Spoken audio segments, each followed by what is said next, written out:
Heart rate training is not everything it's cracked up to be. There are some problems with it, and I'm going to talk to you about that today.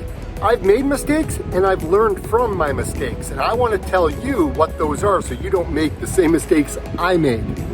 You see, I started using heart rate training years ago, and I was at a point in my life that I found myself really struggling.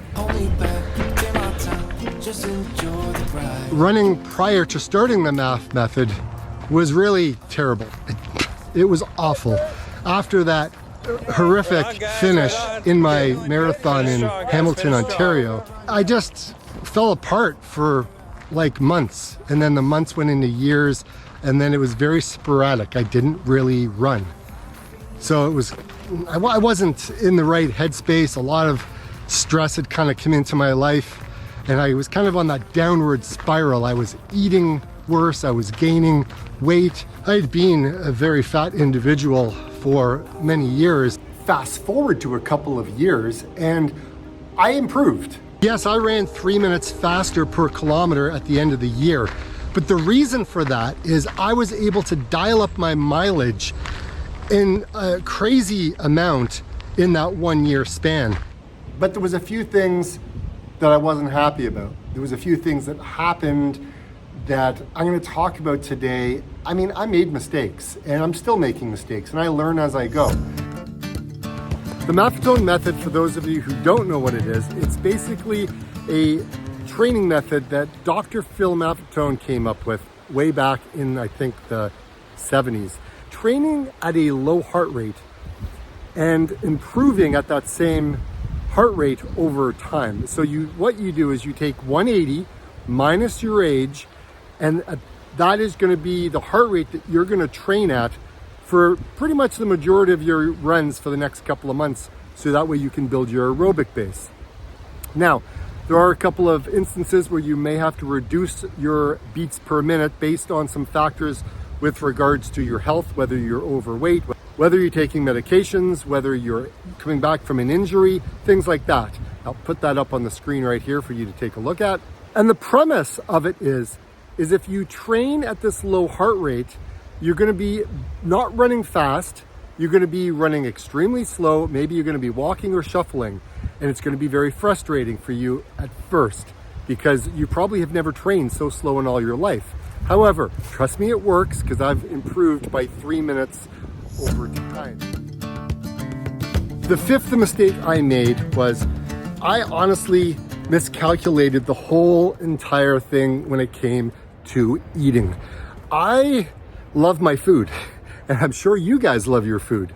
And so I didn't really change a whole lot with regards to my eating habits. I still consumed a lot of things that, I consider sugary junk, junk food, vegan food, highly processed, stuff like that. I mean, being vegan doesn't mean that you're going to lose weight like that. It does not happen, even if you're vegetarian. It just doesn't happen if you don't make certain changes to your diet that stop you from consuming all of this other junk that really we shouldn't have in our diet.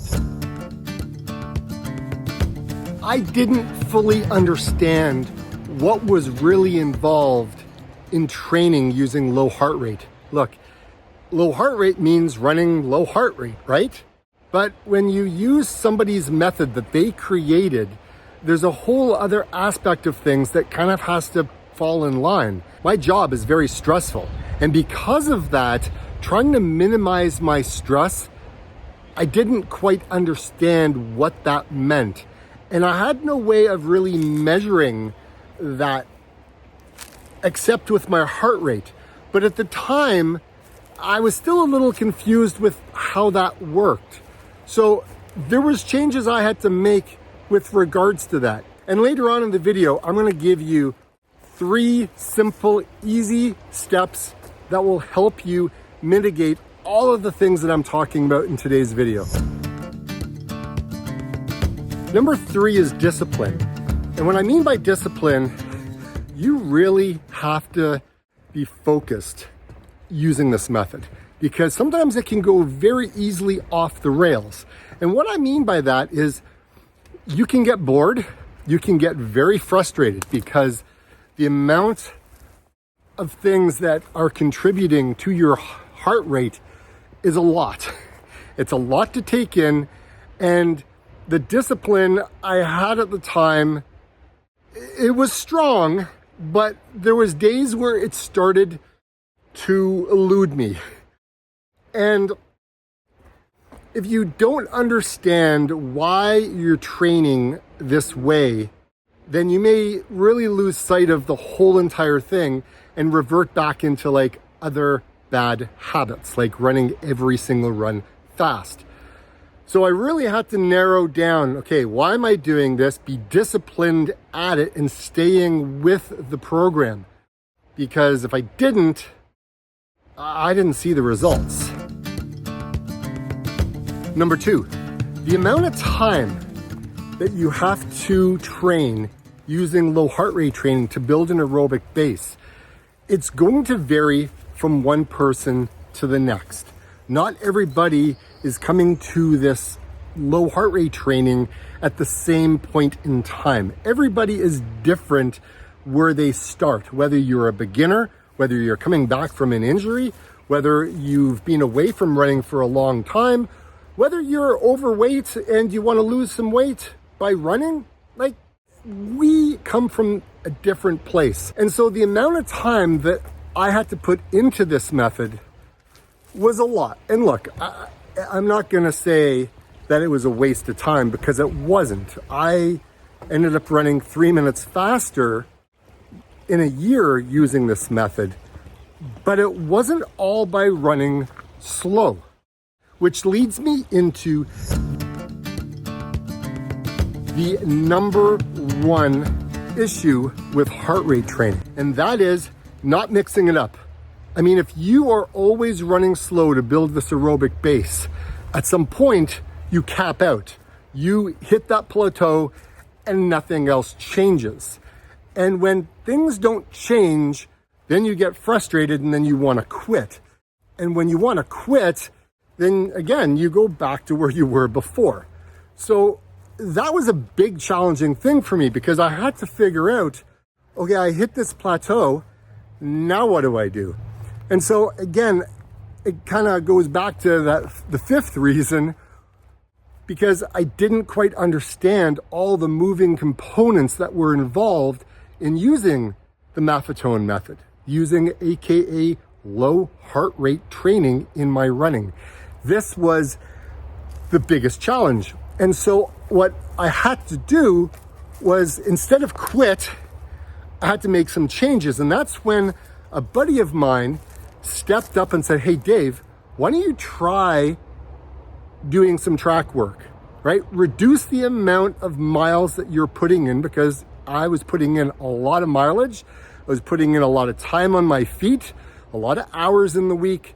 There was a lot of that. And I'll leave that for another video in the series, because there are some other factors that contribute that may be more involved, and it doesn't really match this video. Now, for me to get on track and for me to deal with a lot of the issues that I started to experience using this method, I dialed it in. So again, I ditched the junk food, got rid of it, all the processed food. That went by the wayside. The cookies, the chips, all the vegan processed junk disappeared. So that helped an immense amount. But I had to replace it with other things. Otherwise, I'm like, I'm still craving this food. Like, how do I deal with that? So I really started to incorporate a lot of smoothies. I had a lot of avocados, a lot of spinach, guys, a lot of spinach. I had a lot of dates. I still have a lot of dates in my pantry. Bananas. I replaced it with a lot of different types of food that I could take with me while I drove from my appointment to appointment. Because for me, being in the car, I don't know if you guys are the same way, but when I'm in the car, I want to snack on food. And the crunchier there is, the better it is. And so again, I turned towards vegetables. I had a lot of carrots, broccoli, cauliflower, crunchable food that I could dip in hummus. And if you don't like hummus, deal with it. maybe learn to like it, because I didn't at first, and eventually it worked out really well for me. The second thing I did to really start to fix my training using low heart rate training, aka Maffetone training, was how I trained. At the beginning, I did a lot of hours of running. I mean, honestly, like when I first started, the first week, I think it was like 10 hours, then it was like 11 hours, there was 9 hours, it kind of dropped down, and then it kind of went up, and it kind of fluctuated. I eventually started running like 2 hours a day for like weeks. I think it was like 6 weeks. Every single day I ran 2 hours. Now again, you can only do that for so long. And then you kind of mentally start to burn yourself out, because that's a lot of running, to be quite honest. So I had to figure that stuff out. It was really, I was thick in the weeds of all of this, and I was trying to figure it out for myself. And I kind of picked up like an overuse injury. And when you get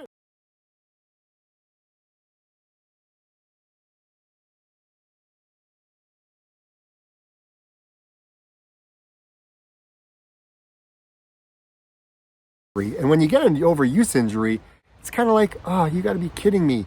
And so my gait wasn't really good. I was kind of broken, to be quite honest. So I had to get some help, get my body kind of fixed, because I was not in a good shape with too many hours of running. That was a big problem of mine. But I thought the more I ran, the better it would get.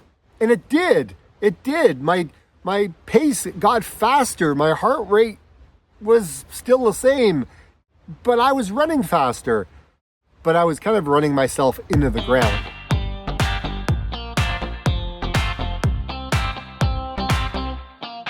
Now, this last piece of advice to dig yourself out of that hole was, so as I started to make some of those changes, what became very evident was I needed to reduce the mileage. I needed to add in some tempos, some threshold runs, some track workouts. And as I started to add those into my running, I started to notice some things start to change, because again, when you run faster, you're also pushing your body to a different limit, right? Your gait starts to open up a little bit more, and you're not kind of shuffling along. You're striding much better. Things start to change. And as those things start to change, I kind of got happier. Like things were like, okay. So I'm still doing 80% slow Maffetone, aka low heart rate training. But then, because of this whole heart rate thing, I was like, okay, well, for the 20% that I'm going to do faster, I'm not going to pay attention to what I'm running. I'm just going to do the workout. So threshold runs, tempo runs, track workout, things like that, right? So I started to incorporate that into my running. And that's when I started to see some other types of changes. So I kind of reduced my mileage from like, I think there was 1 week I was about like 100 miles a week, 1 week, and then 90 miles, and then 80 miles.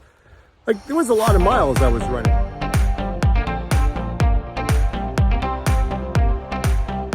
And I also started to add in some trail runs to kind of mix it up, right? Because when I'm on the trail, I'm not really paying a whole lot of attention to my heart rate, because I'm running up a hill, I'm running down a hill, I'm hiking up a hill or whatever.